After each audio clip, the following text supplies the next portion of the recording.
Anyways, let's get into this Missouri State conversation. I know we're getting a little low on time here in hour number one, but a roster that is completely un-American. Well, I wouldn't say un-American. They are here, they are playing, but no Americans on the roster. Yeah. Yeah, you're right. There are no Americans. The roster, 9 from England, 4 from Spain, 3 from Italy, 2 from Japan and Portugal and Canada, and 1 from Scotland, Norway, the U.S. technically, Ireland, and the Netherlands. And why is there one United States player? Well, one of the players who was born in Jamaica, uh, Mm, moved here to the United States, but he's not actually from America. He's actually from Jamaica. So make of that of what you wish. Um, yeah. So but yeah, no, he was born and raised in Jamaica. So at least looking at his bio, I could be wrong. right. Someone could correct me, but that's at least what it says um on the website. But no, there are no NCAA regulations on the amount of Americans or international players that you can have, and I think that's wrong. I think the NCAA has to institute a ruling for every sport to have a X amount of Americans on the roster. That's just the way that it should be. And again, I haven't seen any rule at all when I searched it up this morning, but no, you have to have that. Every league in the world professionally has a regulation on the amount of homegrown talent you're supposed to have on the roster. That's why you'll see a couple professional teams will like randomly, like England will like I remember Tottenham randomly signed Joe Hart, and everyone's like, "Well, what is this? Like the dude hasn't played." And it's simply Yeah, because they could fit the English quota. You have to have a certain amount of English players, and the U.S. doesn't have that when it comes to the NCAA Division One. I think the MLS, I think they have that ruling. Like look at the CFL, Canadian Football League. There's a regulation on the amount of Canadian football players you actually have to have. yeah, The NCAA does not have that at all, and this is not a knock on Missouri State. There's nothing that at all. All I'm getting at here is you need to have a regulation for Division One soccer, Division Two, Division 3, the NAIAs. You have to have a regulation that you have to have. yeah, There's what like 20, 25 on a roster for a soccer program. You got to have then minimum of 10. You have to have a minimum of 10 American players because ultimately we want to grow the game here. And what's one way that you can grow the game? Having Americans play college soccer, whether you think that's right or wrong in terms of professional pathway, and that's up for you to decide. But some college soccer players have done well in the pro ranks, and you have to have 10 out of the 25 players be on the roster that are American.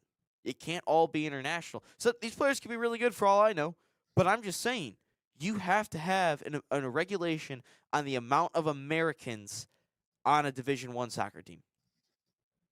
yeah. Well. So speaking of quotas, I'm sure the school doesn't mind seeing international students come and go to their school. I'm sure that looks good for their community. I'm sure they like that. So there's also that component of it too. We talk about quotas. Everybody has a quota. So I like to imagine that those schools probably like it, and maybe the NCAA likes it. I see your point with all the different professional leagues because you're right. I mean, that is a rule. You have to have a certain amount of homegrown players. You can't just add unlimited players from out of country or whatever the case may be. And I think it's rich to assume that the NCAA would put a system together that's fair because we just know that that's just not what they do. They just kind of, everything's the Wild West nowadays with that NCAA, and Not with we always Trinidad talk about them. yesterday. Well, They yeah, denied but him. They showed some balls I, yesterday. I say, yeah. Well, once in a while they do. They'll surprise you. But I'm gonna disagree with you on this, and here's why. There are examples of programs in schools across the country that very much are the opposite of this. That very much tap into the local pro development or amateur development that really get a lot of their at least their key talent from around that area, and then they'll fill it out with international players. But I've seen this before. I think of Northwestern Ohio. Now, mind you, they are NAIA, but I would say about 98% of the players on their team not from the United States, not from around here. And we talk about growing the game in the U.S.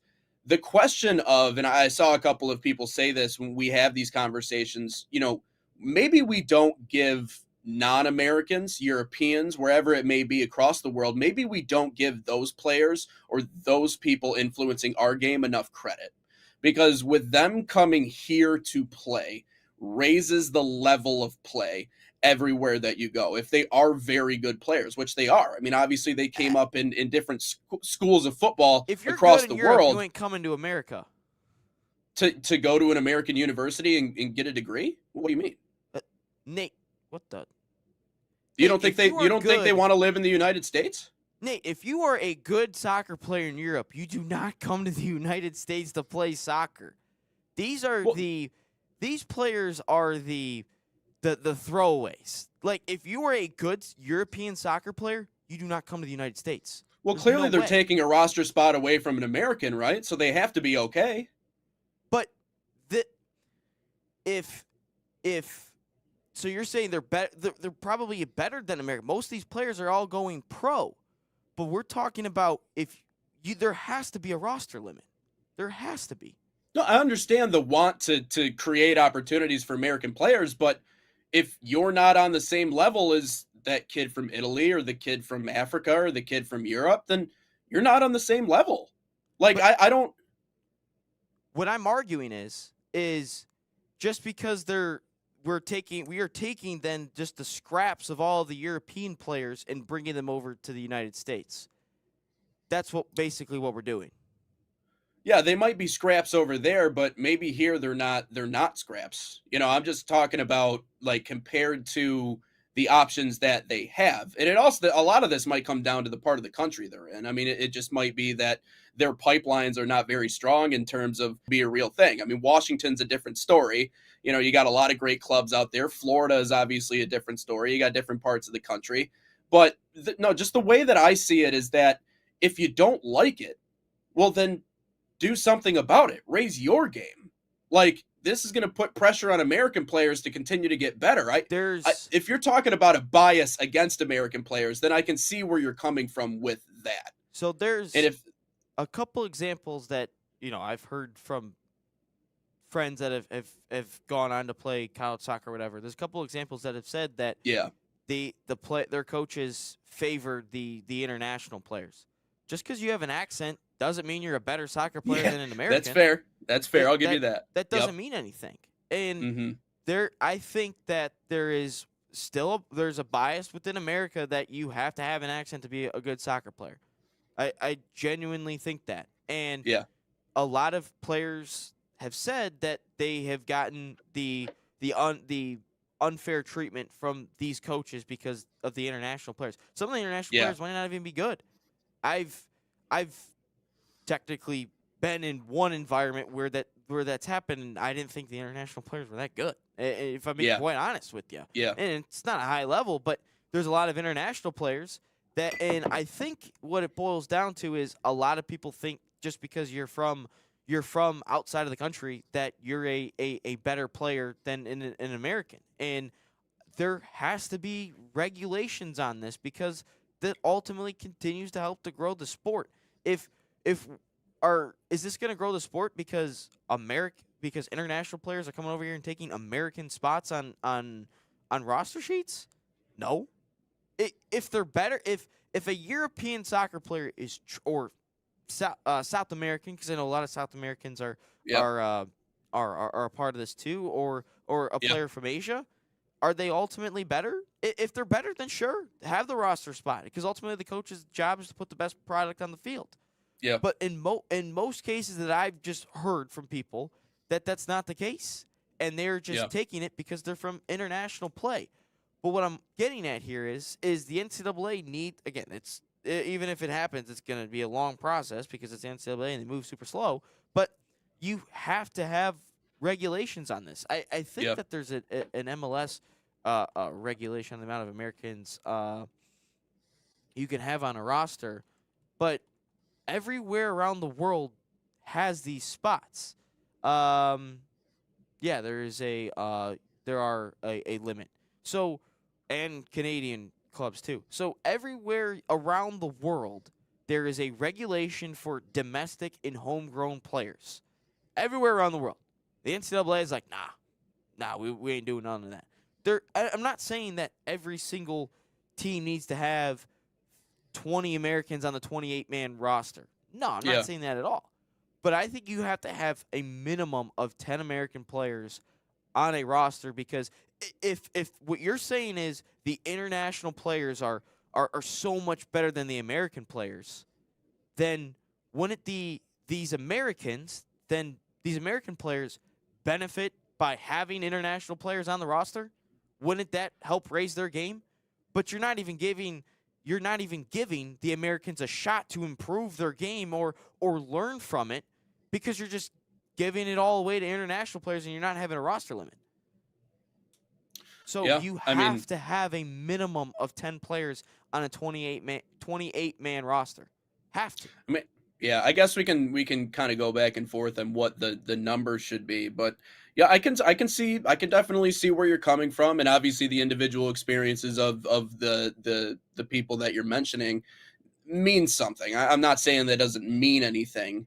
So I can certainly see where you're coming from on that. I just think it's obviously something that we do see the bias one way. Certainly we do see the bias. And just having an accent obviously doesn't make you a better player.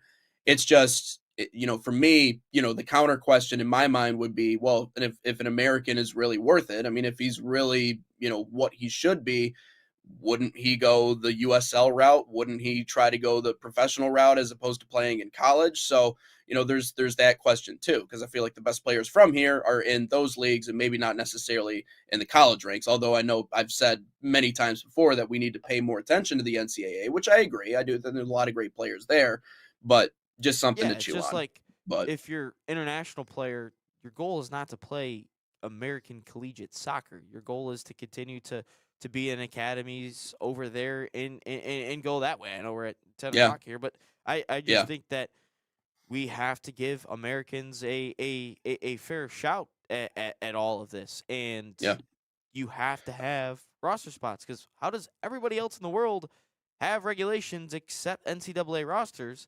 yeah, And if you can tell these travel kids, these youth players, that there is shots to, you may not be able to make it in an MLS academy, you may not be able to make it in a USL academy, or an MLS Next or whatever, but yeah, you could play at the next level, and you are given. I mean, how many Division 1 programs are there that play soccer? I would say over 100.